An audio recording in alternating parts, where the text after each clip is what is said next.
Welcome to another episode of Indaba, the African Debate. Today, I have with me Dami. Dami and I will be talking about the United States of Africa.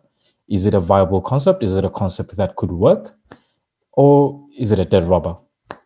Dami, welcome to the program. Thank you very much for having me. Okay, all right. So, as you heard, I'm Dami Grace Olaliye. My name is obviously Nigerian.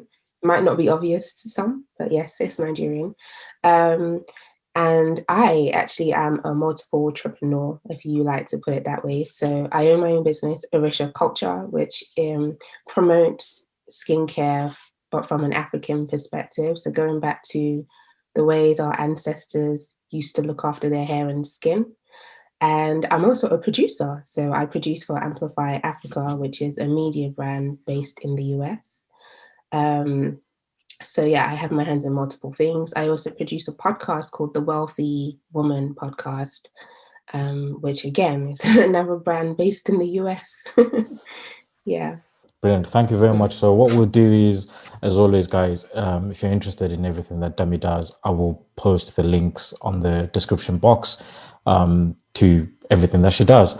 And you guys can follow her. You guys can listen to the podcast that she produces and follow Amplify Africa. So yeah, that will be available for you guys to follow as always. Let's get right into it. Yeah. When it comes to United States Yeah. of Africa, I'm skeptical sometimes, right? Because my first Yeah. thought whenever it comes to the United States of Africa, that whole concept is, how do you govern the whole of Africa? Because essentially, including all the problems that are within the current governing systems anyway, governing bodies, how do you govern Africa? Mm. Do you go for United States sort of style in the federal system, or do you go for an EU sort of style where each countries do have their relative independence and makes their own Mm. laws, but then they've got like an overall sort of underlining body that takes care of everything, especially in terms of trade and free movement. How do you Mm. govern Africa? That's a very good question. And, I feel like forcing Africa into a United States might be chaotic just because even just each country doesn't seem to be managing themselves very well. Although I do have to shout out Ghana, I do have to shout out Kenya. As I think those countries are definite, and also Rwanda as well. I also feel like these countries are really trying to figure out their way of let me just their way of building their own economy, and I guess almost not leaning so much on the West. And just from observation, I think it might be, if you look at West Africa, for example, they have a union called the Yeah. ECOWAS, which means that, if you are a West African passport holder, it means you can trade and travel freely across West Africa. And that seems to work very well. And that's from the perspective of a passport. It's not a perspective of, it's also a perspective of policies as well. Obviously, policies linked to trade and travel. So I think that if the ECOWAS was more like of a whole of Africa thing where you're trading freely, I can just imagine how much Africa can benefit from that. It's crazy when you think of, if I go from Nigeria to South Africa, it would cost me so much more than if I went from the UK to South Africa. Yeah. That doesn't make sense. It's like, why should traveling within Africa be more expensive?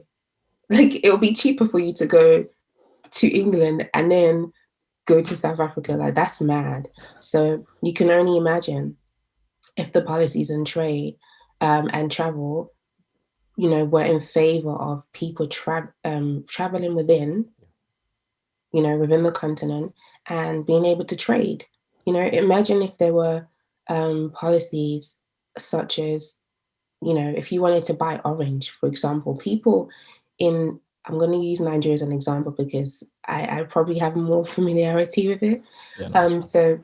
So people buy oranges, right, from China. Why? Why are you buying oranges from China? Why are you buying oranges from Spain? Yeah. Imagine that's, and it's because it costs cheaper. It's not even the fact that they believe that it's better, it's just cheaper.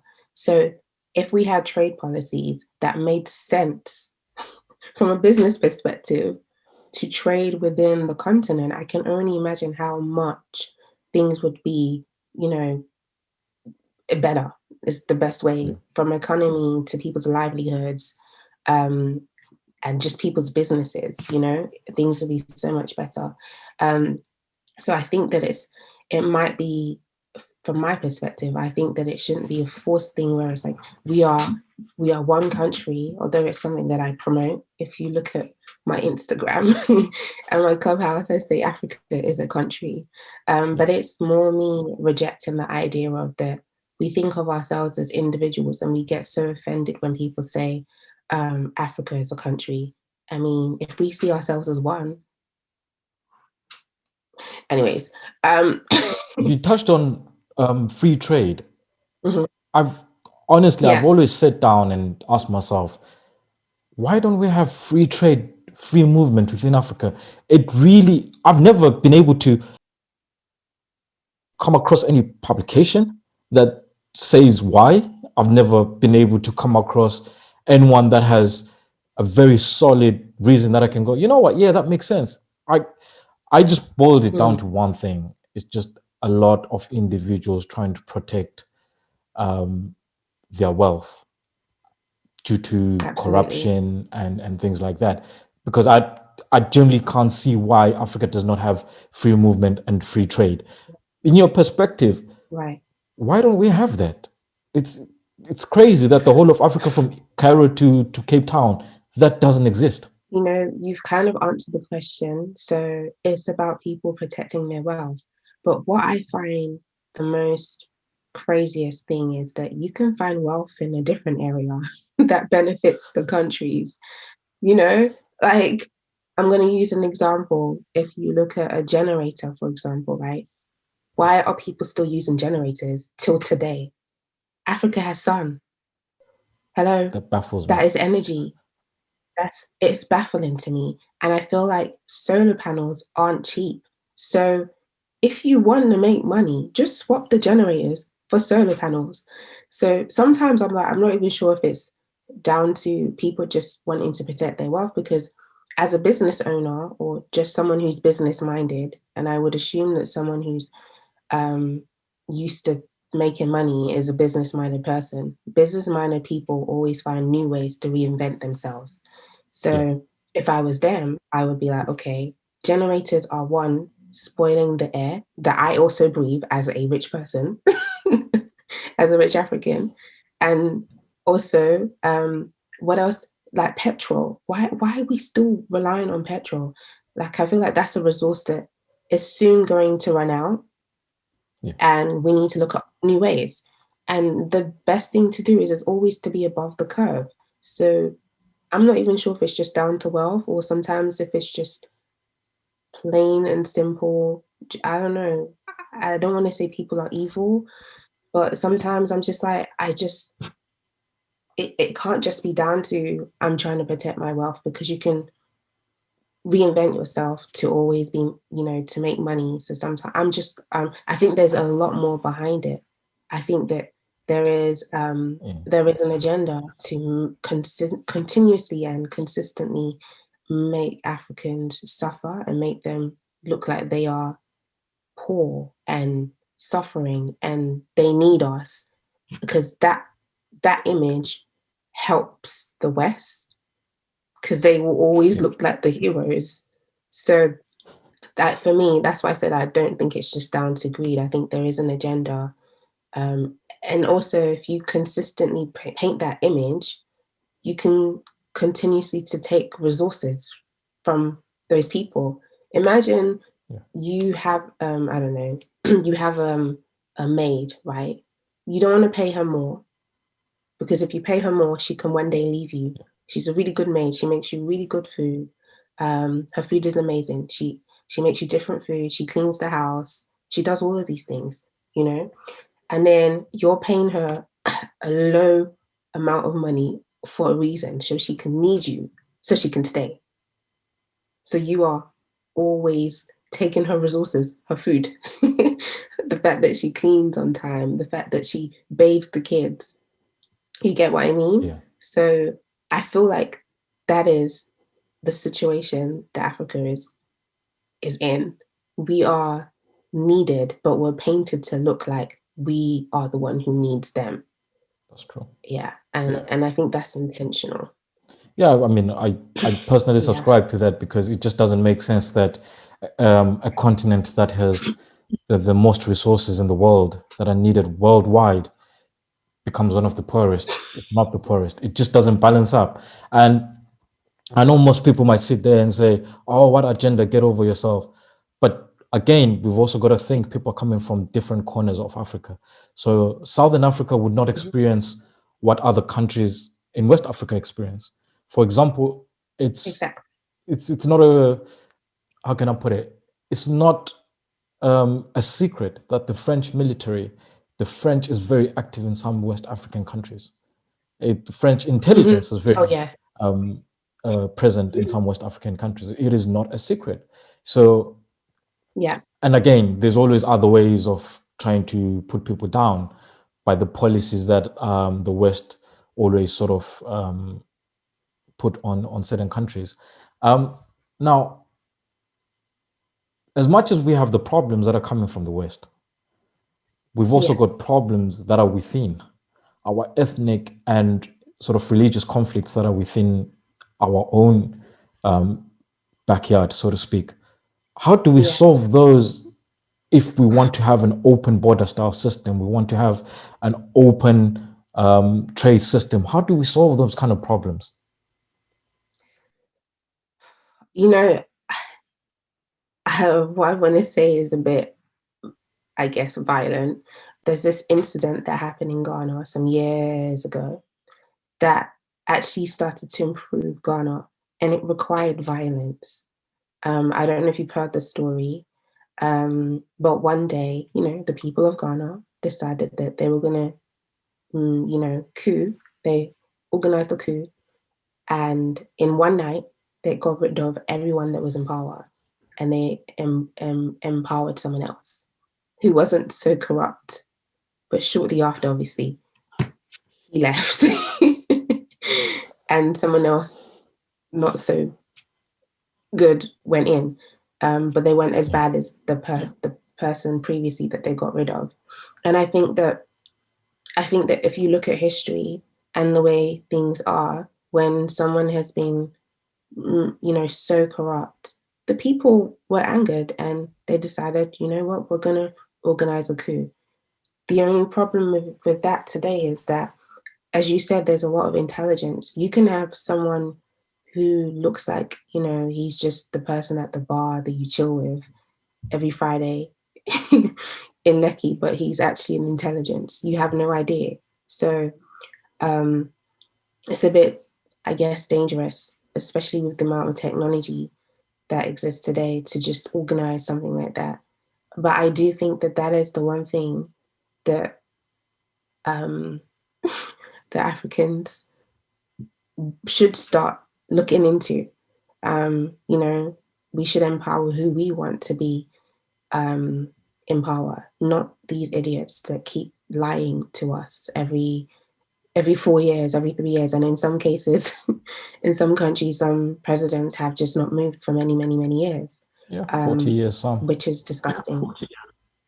Exactly. So, in that situation, and that should never be the case. But I feel like people are so used to, Fela Kuti said it so well. He said, people like to suffer and smile. He said it in a song, Suffer and Smiling. Um, and I feel like people are so used to suffering and smiling, you know? So they're just like used to, it's like, it doesn't matter, as long as I get to eat tomorrow. No one's really thinking about the bigger picture. And I don't blame them because it's all about, for some people, obviously, it's about survival. Some people are just trying to survive for the next day, you know, so they're not thinking about the bigger picture, which is very understandable. But It's a tricky one. I think definitely it would be great to start with new presidents and prime ministers in Africa.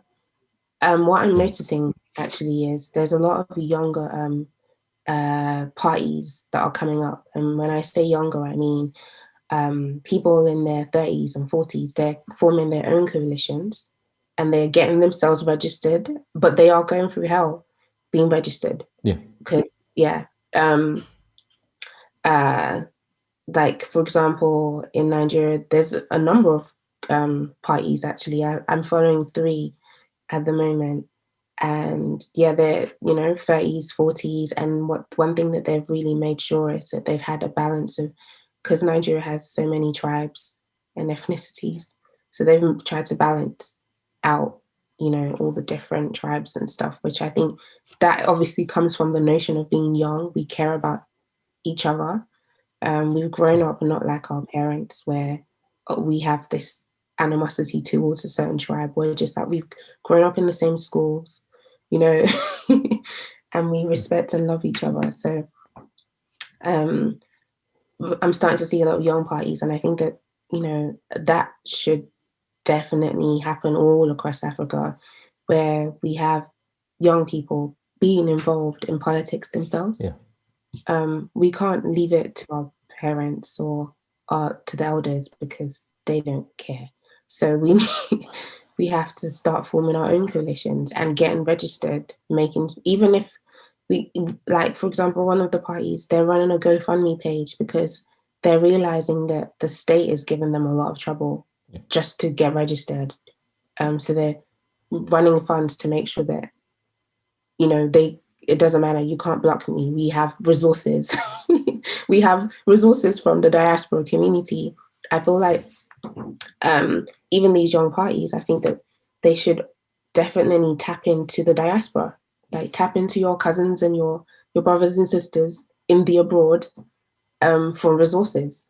I think one thing um, the one thing I would definitely say is young people being involved in politics and not just thinking that it's for the older people. Otherwise, things will continue to be the same.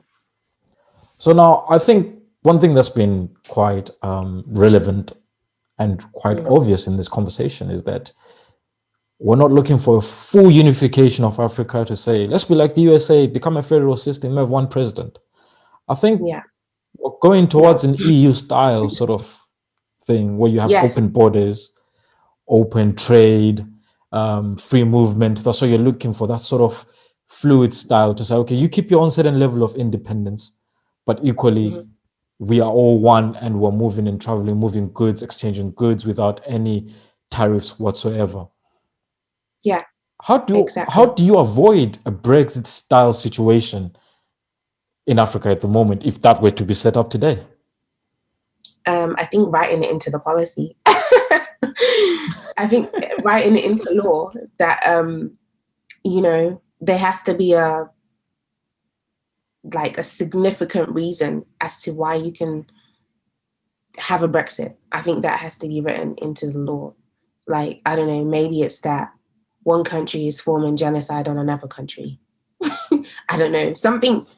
It has to be something extreme for them. I Yeah, think that it should still be allowed because, of course, that is to protect, it should still be allowed because it's there to protect civilians and countries. I think it should be an option, but it should be an option based on extremes. Um, yeah, not just not the way that the UK chose to have a Brexit. I think that was the most stupidest thing ever because now I think everything's expensive for no reason.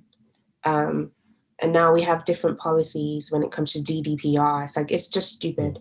Um, I don't think the reason that the UK chose to have a Brexit was a good one. yeah. So, and there was no strong reason, there was no need for it. So I think that when it comes to Africa, if it ever became that we became an African Union, um, free to travel, free to trade, all of that, I think that Brexit should still be an option just because I honestly believe in protecting people and humanity. But it should be written into the law that it should only be based on extremities. Yeah, no, I totally agree with that, because I think a Brexit style in an AU sort of concept could have serious ramifications, especially looking at how close knit African countries are in terms of geographically anyway. For Yeah. example, you have a lot of landlocked, land-massed countries. And if one country shies away from the whole deal, everything now needs to go around that country. Can you imagine the country the size of Congo? If we're saying trade has to go around the whole of Congo, it's Right. ridiculously expensive. And probably that's why Congo, we are where we are Congo at the can feed, moment, because of certain conflicts around Congo. No one wants to travel through Congo. They're going around Congo, which is a huge country to go around, let alone go through anyway. So right. again, there we are. It's There we crazy. are. But what's even more crazy? Congo on its own can feed the whole world. Pretty much. Pretty Yeah. much. Then that's the saddest part of it Just one all. country. Brilliant. Thank you very much, guys. And thank you for tuning in as always. This is Indaba. The African debate does continue. The AU needs to be solved somehow, somewhere. Young people need to be involved in politics in Africa more than ever. I think Africa is heading to a new direction, and the new direction can only be shaped by everybody putting their hands in. Free movement, free travel, free trade should something that Trade. should be easily accessible in Africa. And that's something we need to work towards. Thank you very much.